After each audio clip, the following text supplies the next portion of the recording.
ایک امتی ہونے کے ناطے امت کا درد ہر مسلمان کا ایک بنیادی فریضہ ہے کہ اس درد کو وہ محسوس کرے۔ ہم نبی مکرم علیہ الصلاۃ والسلام کی امتی ہیں، اور اللہ رب العالمین ہمیں قرآن حکیم میں فرماتا ہے سورۃ الحجرات کی آیت نمبر 10 میں، انما المؤمنون اخوہ، بلا شبہ تمام اہل ایمان وہ آپس میں بھائی بھائی ہیں، ایک نظریے کی بنیاد پر، کلمے کی بنیاد پر، ایمان کی بنیاد پر، اللہ اور اللہ کے رسول علیہ السلام کو ماننے کی بنیاد پر، دین اسلام کو ماننے کی بنیاد پر، مشرق کا ہو، مغرب کا ہو، شمال کا ہو، جنوب کا ہو، اللہ سبحانہ و تعالیٰ فرما رہا ہے یہ تمام ایمان والے آپس میں بھائی بھائی ہیں۔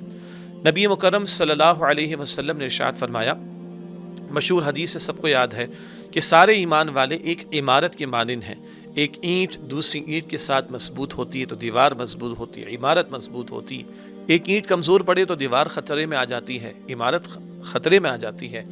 اسی طرح سارے ایمان والے، حضور فرماتے صلی اللہ علیہ وسلم، ایک عمارت کی مانند ہے، اور ایک مسلمان دوسرے مسلمان کے ساتھ جڑ کر مل کر اس عمارت کو مضبوط کرتا ہے۔ ایک اور روایت میں اللہ کے پیارے رسول علیہ الصلاۃ والسلام نے ارشاد فرمایا کہ مسلمانوں کو تم دیکھو کہ وہ ایک جسم واحد کی مانند ہے، جیسے جسم کے ایک عضو میں، ایک پارٹ آف باڈی میں، کان ہو، آنکھ ہو، سر ہو، اگر ایک عضو میں تکلیف ہوتی ہے تو سارا جسم اس کو محسوس کرتا ہے۔ اسی طرح اگر ایک مسلمان کو تکلیف پہنچے تو سارے مسلمانوں کو اس تکلیف کو محسوس کرنا چاہیے۔ آج درد دل جو مجھے آپ کے سامنے مختصر الفاظ میں رکھنا ہے وہ اس حوالے سے ہے جو ہم نے میڈیا پر اور الیکٹرانک میڈیا میں، پرنٹ میڈیا میں وہ تصویر دیکھی تھی، جب ایک چھوٹے سے بچے کے سامنے اس کے نانا کو مقبوضہ کشمیر میں بڑی بے دردی کے ساتھ کچھ لوگوں نے شہید کر ڈالا۔ ساری دنیا میں وہ تصویر پبلش ہوئی، ساری دنیا کے میڈیا پر دیکھی جا سکتی ہے۔ ہم نے بھی تصویر دیکھ لی اور ہم نے کہا کیا یہ ہو گیا، اور اس کے بعد شاید ہم بھی اپنے معمولات میں، میں بھی اپنے معمولات میں مصروف عمل ہوں۔ آج وہ امت کا امت پناہ، امت کا امت پناہ، یہ بزرگوں کا بڑا پیارا انداز ہے لفظ کے استعمال کا، آج وہ امت پناہ شاید ہمیں نظر نہیں آتا۔ مجھے معاف کیجیے گا، اگر یہ لاشا کسی غیر مسلم کا ہوتا تو میرا خیال ہے کہ ساری دنیا، کفار کی دنیا، وہ چلا اٹھتی اور ساری دنیا کے کونے کونے سے جو ہے وہ اس کو رد کیے جانے کا معاملہ بھی ہوتا، اور قاتلوں کے گرفتار کیے جانے اور ان کو شدید سزا دیے جانے کا مطالبہ بھی ہوتا۔ لیکن لگتا ہے کہ خون مسلم ارزاں ہو چکا ہے، سستی ترین شے اس زمین کے کئی ممالک میں اور خطوں میں اگر کوئی دستیاب ہے تو وہ مسلمان کا خون ہے۔ ہم نے برما کے بھی معاملات کو دیکھا ہے، ہم نے فلسطین کے معاملات کو بھی دیکھا، ہم نے عراق کے بارے میں بات کی، ہم نے افغانستان کے بارے میں بات کی، ہم شام کے بارے میں بات کرتے رہے، اب ہم کشمیر کے بارے میں بھی بات کرتے ہیں، مگر ہم باتیں ہی کر رہے ہیں۔ ایک متحد آواز جو امت کی بلند ہونی چاہیے۔ ہاں، خیال تو مجھے یہ آ رہا ہے کہ وہ امت ہے کہاں؟ آج تو یہ امت میں 57 لکیریں رکھی ہوئی ہیں، کھینچی ہوئی ہیں، یہ 57 ممالک میں آباد امت ہے، اور ہاں غیر مسلم ممالک میں بھی آباد امت کے افراد موجود ہیں، مگر آج ان کی وحدت نظر نہیں آتی، وہ مرکزیت نظر نہیں آتی، وہ جو خلافت کا تصور تھا جو رہا سہا 1924 میں ختم ہو گیا ترکی میں، اور اس کے بعد وہ مسلمانوں کی وحدت اور مرکزیت باقی نہ رہی۔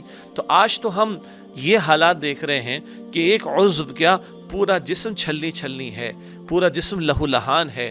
امت کا خون کہیں عراق میں، کہیں افغانستان میں، کہیں شام میں، کہیں برما میں، کہیں فلسطین میں، کہیں کشمیر میں مستقل بہتا ہے۔ لیکن معاف کیجیے گا کہ شاید آج بے حسی کا یہ عالم ہو گیا کہ اب ہم شاید شیئرنگ کرتے ہیں تصاویر کی بس، اور ہم اپڈیٹس کو شیئر کر رہے ہوتے ہیں، اور شاید اسی کو ہم نے سمجھا کہ ہم نے اپنا فرض مکمل کر لیا۔ کوئی ایک آواز تو امت کی متحدہ آواز تو بلند ہو۔ ہم تو شکوہ کریں گے مسلم حکمرانوں کی طرف سے بھی، کوئی مؤثر آواز وہاں سے بلند نہیں ہو رہی۔ ہاں، امت کا درد رکھنے والے، دین کا درد رکھنے والے، کہیں کہیں سے ان کی آواز ہمیں نظر آتی ہے، مگر وہ اتنی مؤثر آواز ہمیں نظر نہیں آ رہی۔ ہمیں غور کرنا چاہیے کہ اہل باطل میں سے اگر، کفار میں سے اگر کسی کا یہ لاشا ہوتا تو سارا عالم کفر وہ چلا اٹھتا، اور وہ اس ایک لاشے کے اوپر ساری دنیا کو شاید ہلا دینے کو تیار ہو جاتے، اور قاتل تک پہنچتے اور اس کو کافر کردار تک پہنچانے کی بات ہوتی۔ یہ سستا خون مسلمان ہی کا ہے، کہ جو بہتا چلا جا رہا ہے، بہتا چلا جا رہا ہے اور بہتا ہی چلا جا رہا ہے، کہیں ہم بے حسی کی انتہا کو تو نہیں پہنچ گئے؟ آج اس درد کو ہم محسوس بھی کرتے کہ نہیں؟ کچھ زبان پر بات آئے، کچھ عمل سے کچھ ثابت ہو تو بہت دور کی بات ہے، میں تو درد کی بات کر رہا ہوں۔ اس درد کو ہم محسوس بھی کرتے ہیں کہ نہیں؟ اس تکلیف کو ہم محسوس بھی کرتے ہیں کہ نہیں؟ جس دن یہ درد بھی ختم ہو گیا، یہ احساس بھی ختم ہو گیا، تو کون سی امت، کہاں کی امت اور کیسی امت؟ امت تو وہ ہے، ماں کو کہا جاتا ہے۔ ہاں، اولاد میں مشترکہ معاملہ ماں کا ہوا کرتا ہے، تو امت تو لفظ سے بنا، جڑ کو بھی کہا جاتا ہے، بنیاد کو بھی کہا جاتا ہے، اور کا لفظ عربی زبان میں ماں کے لیے بھی استعمال ہوتا ہے، تو اولاد میں قدر مشترک ہوا کرتی ہے۔ تو امت ہم مقصد گروہ کو کہا جاتا ہے، مشترکہ اقدار اور ویلیوز رکھنے والے افراد کو کہا جاتا ہے۔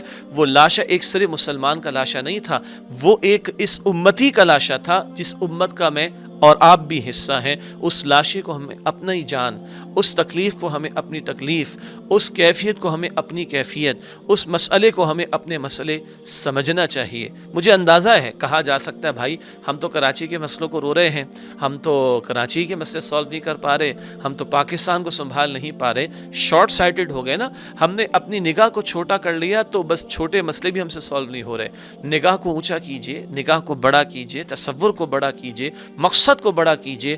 جب مقصد بڑا ہوگا اور سوچ بڑی ہوگی تو اقدام بھی بڑے ہوں گے، کریج اور ہمت بھی زیادہ ہوگی، اور جب بڑی سوچ رکھیں گے تو چھوٹے چھوٹے مسئلے ویسے ہی ختم ہو جائیں گے۔ میں اللہ سے دعا کرتا ہوں، بس ایک درد دل میں نے آپ سے شیئر کرنا چاہا، میں اللہ سے دعا کرتا ہوں کہ اللہ امت والا تصور ہمیں اور آپ کو عطا فرمائے، امت والا درد اللہ تعالیٰ مجھے اور آپ کو عطا فرمائے، امت میں سے کسی ایک فرد کی تکلیف کو ہمیں ہماری تکلیف سمجھنے کی توفیق عطا فرمائے۔ جب یہ امت پناہ ہمارے اندر پروان چڑھے گا تو پھر امت کھڑی ہوگی، اور وہ اہل باطل کے مقابلے میں کھڑی ہوگی۔ اہل باطل کا تو میں نے کہا وہ کھڑے ہو جاتے اگر ان کے ساتھ معاملہ ہوتا، یہ تو ہم ہیں جو آج بیٹھے ہوئے نظر آتے ہیں۔ اللہ ہمیں کھڑا ہونے کی توفیق عطا فرمائے، تصور امت عطا فرمائے، امت کے افراد کے درد کو ہمیں ہمارا درد محسوس کرنے کی توفیق عطا فرمائے۔ تب کوئی امت واقعتاً بنے گی، تب کوئی امت واقعتاً کھڑی ہوگی، اور جب امت کے تصور پر کھڑی ہوگی تو اللہ تعالیٰ کی مدد انشاءاللہ ہمارے شامل حال ہوگی۔ پھر ہم اہل باطل کا مقابلہ بھی کر سکیں گے اور ان کی آنکھوں میں آنکھیں ڈال کر بھی بات کر سکیں گے۔ اللہ سبحانہ و تعالیٰ امت کے حال پر رحم فرمائے، اور امت کو امت پناہ عطا فرمائے، اور امت جس بنیاد پر کھڑی کی گئی اس بنیاد پر اس امت کو اللہ کھڑے ہو کر اپنے دین کے لیے قبول فرمائے۔